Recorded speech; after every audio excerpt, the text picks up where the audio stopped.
Okay, class. Ano gusto niyo paglaki niyo? Ma'am. O sige na po, yun. Ikaw po. Mr. Cupido, ako na may tulong. Ma'am. O sige, ikaw naman. Ma'am, gusto ko paglaki ko maging isang abogado para ipapakulong ko lahat ng mga marites naming kapitbahay. Pinagkalat ba naman buntis daw ako? Yan tuloy, muntikan tuloy akong patayin ng nanay Very ko. well said. Ako naman po psychology para ipapadala ko po sa mental hospital lahat ng mga baliw na baliw sa kagandahan ko.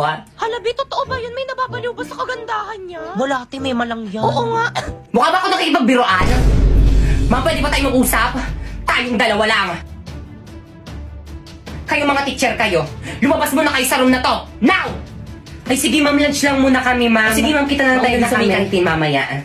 Ikaw mama, bakit ba lagi mo na lang ako pinapahiya sa mga classmate ko? Ano na naman kadramahan yan anak? Oo, alam ko pangit ako pero kasalanan ko bang nagmana ako sa'yo? Anak, ginagawa ko lang naman yun para hindi nila malaman na magnanay tayo. Kasi kapag nalaman nila na magnanay tayo tapos binigyan kita ng mataas na grades, magtataka sila. Ang bobo mo pa man din. Anak, galingan mo na lang sa pag-arte, okay? Para na naman to sa'yo. Okay, noted.